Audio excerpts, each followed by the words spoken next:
Les tablettes et toute la technologie moderne fonctionneraient selon les calculs hérités des mathématiques africaines. Jean-Philippe Omotunde, bonsoir. Bonsoir. Vous êtes historien, également chargé de mission à l'UNESCO. Vous organisez un symposium sur les mathématiques africaines à Gourbert demain, au centre de vacances du CGOSCH, toute la journée. Alors on savait que l'Afrique était le berceau de l'humanité, mais elle serait également le berceau des mathématiques.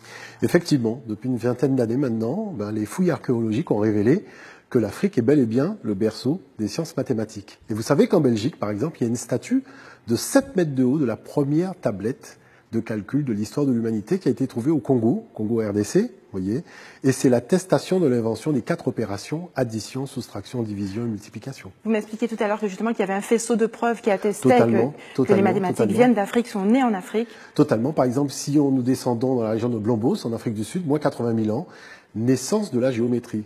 Mais pas n'importe quelle géométrie, la triangulation. Et vous savez que cette triangulation, elle est utilisée aujourd'hui pour le GPS. Donc vous voyez, à chaque fois, la modernité de la préhistoire rejoint notre modernité aujourd'hui. On apprend également que le chiffre 0 a été inventé en Afrique. Effectivement, ça c'est les fouilles d'un Français, Auguste Mariette, qui a fait des fouilles dans un tombeau, celui de Néferhotep. C'était un mathématicien qui vivait aux alentours de moins 1700, donc de l'ère ancienne africaine, et qui a notifié sur un papyrus précis, le papyrus Boulak 18, le 0 en utilisant la graphie Néferou.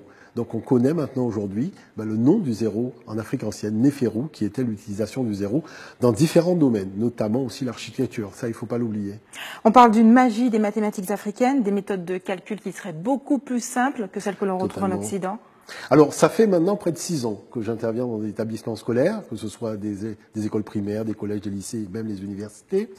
Et ce qu'il y a de particulier, c'est que voilà, c'est un engouement chaque fois qu'on met en place un atelier pédagogique. Parce que l'Afrique possède autant de systèmes opératoires qu'il y a de civilisations. Et les systèmes opératoires font preuve d'une immense créativité qui surprend beaucoup les enfants quand il s'agit de faire des calculs. Alors l'autre aspect, c'est tout simplement de dédramatiser l'apprentissage des mathématiques et de garder l'aspect ludique.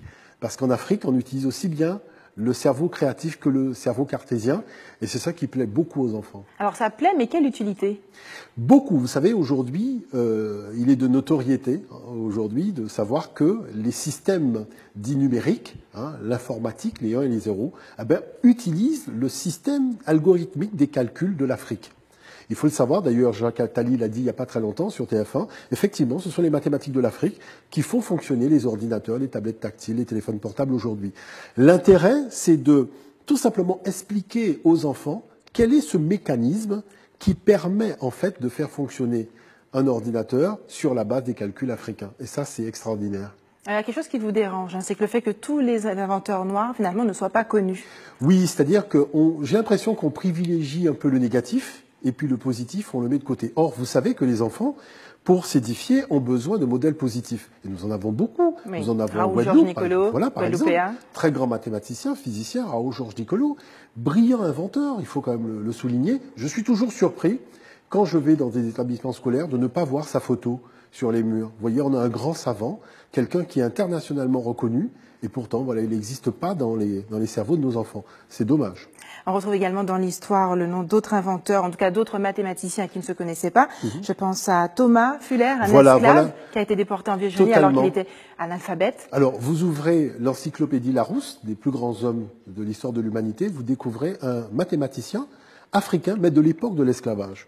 Parce qu'effectivement, il y avait ce monsieur qui avait été déporté sur une plantation au XVIIIe siècle en Virginie et qui s'est révélé être le plus grand mathématicien de son époque. Bon, vous comprenez qu'il n'est pas resté longtemps sur les plantations puisqu'il a été baladé partout à travers le monde, mais il n'en demeure pas moins que c'est lui qui a permis véritablement de comprendre qu'il y avait en Afrique des algorithmes de calcul qui étaient extrêmement puissants.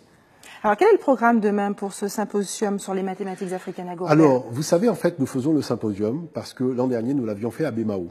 Et depuis, nous avons eu énormément d'interventions en milieu scolaire. Et c'est vrai que aussi bien les enfants, que les parents d'élèves, que les enseignants nous disent il faut faire connaître en fait tout ça, ce patrimoine-là. Notre culture, on la voit souvent dans le domaine du divertissement, alors que c'est une culture, la culture noire, elle est extrêmement scientifique. Et je suis toujours surpris, vous savez, quand on fait les congrès à l'UNESCO, de voir des gens qui parlent de notre culture sous l'aspect scientifique et qui ne sont pas d'ascendance africaine. Vous voyez, on se dit, mais c'est extraordinaire, on a l'impression que la personne d'ascendance africaine serait finalement la plus mal placée pour parler de cette culture. Pourquoi nous faisons ce symposium? Parce qu'aujourd'hui, il faut dédramatiser l'apprentissage des sciences vis-à-vis des enfants, leur expliquer la valeur de leur patrimoine et leur montrer que les mathématiques, c'est un jeu avant tout. Vous voyez? Et c'est pour ça que nous avons 7 panels durant lesquels nous allons demander aux enfants, tout simplement, de venir, après avoir présenté les méthodologies de calcul, de venir faire eux-mêmes les exercices. Et nous allons tout simplement aussi remonter au code binaire et leur demander de notifier n'importe quel chiffre en utilisant les variables binaires. Et ça, c'est important. Est-ce qu'on pourrait imaginer qu'un jour, ces calculs de mathématiques africaines seraient intégrés dans le cursus éducatif français?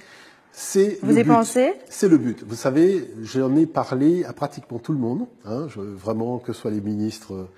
J'ai eu l'occasion aussi d'en discuter à maintes reprises avec l'éducation nationale. Ce qui me déçoit toujours, c'est le fait, après avoir fait la promotion et des fiches techniques des mathématiques ou des sciences, des 3 points cardinaux, on en oublie toujours un, l'africain. Vous voyez, on fait l'Est, on fait l'Ouest, on fait le Nord, mais il y en a un, le Sud, le premier. Il y a 3 pyramides construites en Afrique. Ça prouve bien que les mathématiciens étaient d'abord africains. Vous voyez, il ne faut pas oublier que Thalès, Pythagore, Platon ont avoué que c'est en Afrique qu'ils ont découvert les sciences. Les Grecs se sont inspirés. Pythagore a étudié pendant 22 ans les mathématiques en Afrique. Donc il faut voir que nous avons un patrimoine extraordinaire. Vous imaginez que dans les grandes universités, que ce soit à Harvard, à Yale, on a des bourses qui sont offertes aux Occidentaux pour passer des séjours en Afrique pour découvrir des systèmes mathématiques qu'ils ne connaissent pas. Et ce regard-là, moi j'aimerais bien qu'on l'ait. Parce que les tresses africaines que nos enfants portent, par exemple, ce sont des mathématiques fractales. Donc vous voyez que le paradoxe, c'est que nous avons des maths... Tout un savoir à découvrir demain.